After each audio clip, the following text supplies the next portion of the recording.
Congo, la question du calendrier électoral n'en finit plus de faire des vagues entre les élections communales, les locales, les provinciales, sénatoriales et la présidentielle prévue cette année. Aucun scrutin ne devrait se dérouler dans les délais prévus. Et la colère monte du côté de l'opposition. Merci d'être avec nous, Francis Kalombo. Vous êtes député, membre fondateur du parti de la majorité présidentielle, président de la Ligue des jeunes. Vous êtes tombé en disgrâce il y a un an. Vous vivez aujourd'hui à Paris.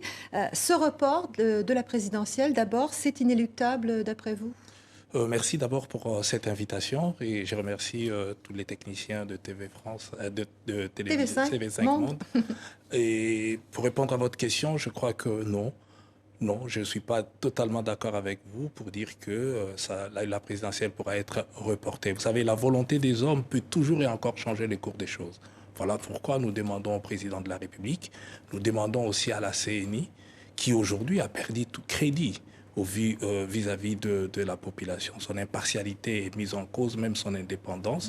Et je pense que seul le président de la République aujourd'hui peut et surtout tout faire pour sauver ce qui reste encore du processus. Je crois que sa volonté peut faire en sorte que les élections puissent avoir lieu dans le délai tel que prévu par la Constitution. Au mois de novembre, donc, et cela même si la Commission électorale a dit récemment qu'il lui était impossible de réviser le fichier électoral dans les temps prévus. Non, pas du tout, puisque cette même Commission a dit que le gouvernement qui lui donne le moyen lui a imposé de lancer l'appel d'offres. C'est-à-dire que, quelque part, il dit que c'est au gouvernement de me dire si je peux le faire dans le délai ou pas. Et nous savons l'expérience, nous savons que si on veut qu'on fasse des élections dans le délai, on peut le faire. Mais si on ne veut pas, on ne le fera pas. C'est là où je vous dis que la volonté des hommes peut toujours et encore changer la courbe des choses. Et c'est seulement comme ça qu'on peut sauver la République démocratique. Alors, vous avez quitté la RDC en janvier 2015, après avoir pris vos distances avec Joseph Kabila. On était à l'époque en pleine manifestation contre le projet de loi électorale.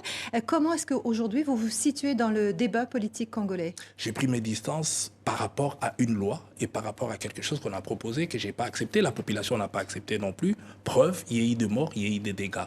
Et je pense que ce n'est pas seulement la première fois. Je pense que je suis du côté de la population. Je pense comme eux, je suis un défenseur, je suis un élu. Et j'ai été choisi pour ça par le peuple congolais et je défends leurs intérêts. Vous vous êtes rapproché de l'opposition depuis votre départ de la RDC? J'ai toujours été avec le peuple congolais. C'est pas que seulement. Vous étiez quand même du côté du pouvoir il y a un peu plus d'un an. Vous êtes maintenant à Paris. Vous êtes dans quel camp? Vous êtes dans le camp du pouvoir ou dans le camp de l'opposition? Je continue à être membre fondateur et président de la Ligue des jeunes du PPRD, qui est un parti de la majorité. Mais je vous dis que malgré ça, j'ai toujours été élu dans la ville-province de Kinshasa, où les gens de la majorité ont du mal. C'est simplement parce que je suis du côté de la population et j'ai toujours été plus proche et aidé la population à trouver son compte dans le débat actuel. Je suis toujours du côté de cette population. Je défends leurs intérêts. Je prends en compte leurs déshydratats de manière à ce que le pouvoir puisse améliorer leur quotidien. Alors, on vous dit proche de Moïse Katumbi aujourd'hui, hein, l'ex-député, ancien gouverneur du Katanga. Est-ce que c'est vrai? Oui, c'est vrai. J'ai toujours été proche de Moïse et je le suis. Je pense que Moïse Katumbi, c'est un homme très, très important aujourd'hui en République démocratique. Probable candidat à la présidentielle? D'ailleurs, c'est la population qui lui demande d'être candidat. Ils ont commencé avant.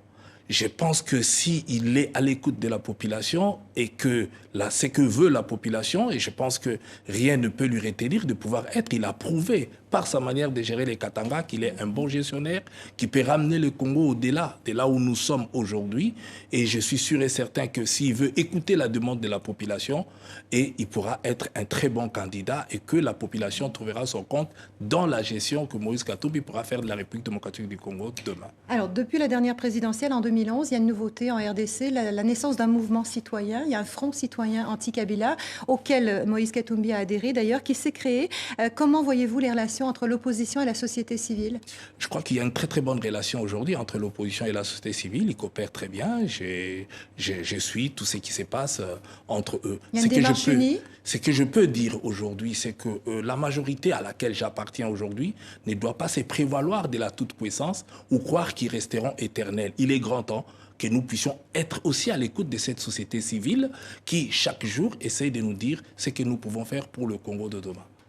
Francis Kalombo, député congolais, merci d'être venu jusqu'à nous. Merci.